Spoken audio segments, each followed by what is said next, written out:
Hello Jamestown and welcome to your Monday, February 21st JCTV News Update. I'm JT Petsch, bringing you your news on Washington's birthday. In the wake of Egypt's successful protests, we have seen an increase in protests throughout the world, and in particular the Middle East. Libya is one of these nations, but unlike Egypt, Libya's government will fight to keep office. In a show of force, the Libyan military ordered in helicopter gunships to fire upon protesters, according to the National Front for Salvation of Libya. These actions are coming under great scrutiny from people around the world. Even Libya's deputy envoy to the UN has gone as far as accusing Colonel Gaddafi of genocide. Despite the government's show of force, the citizens are still calling for change.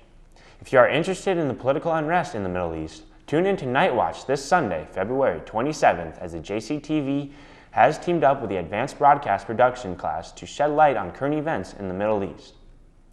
While it is far from settled, the Jamestown Regional Airport got some small breathing space this past week when the United States Senate defeated the amendment to a bill reauthorizing the Federal Aviation Administration that would have canceled the Essential Air Service program.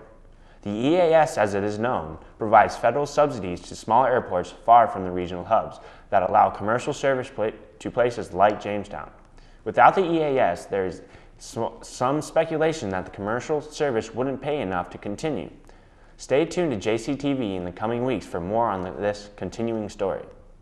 Today on campus we saw a number of prospective students competing for the Wilson Scholarship, which gives the winning student a full ride to Jamestown College. Tune in tomorrow as our correspondent Caleb Ruby spoke to a number of these promising students. Well, it was Washington's birthday, but sadly enough, for us Jamestown College students, we did not get the day off, and neither did the cold weather, as we saw a high of 7 and a low of -5. Tuesday should bring us warmer temperatures with a high near 18, but with wind chill it could feel more like -20. The low for Tuesday will be around 7 degrees, with wind chill pushing the temps even lower. Wednesday we'll see a high near 20 and a low of 0.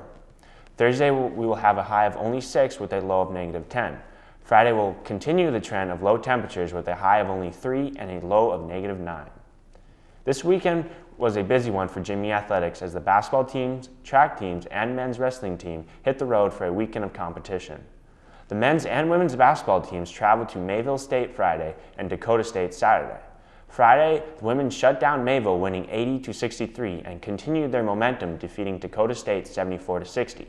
The men broke out their brooms as well, defeating Mayville 78-68 and Dakota State 75-73 in a nail-biter.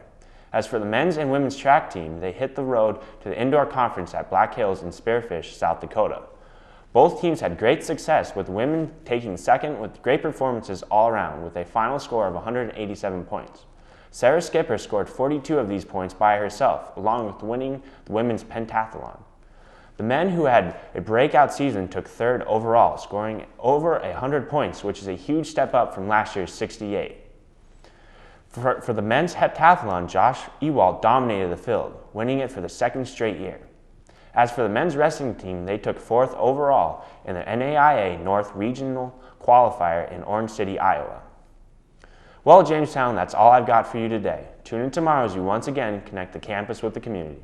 I'm JT Petsch, and that was your Monday News Update. Don't forget to say happy birthday to Washington now.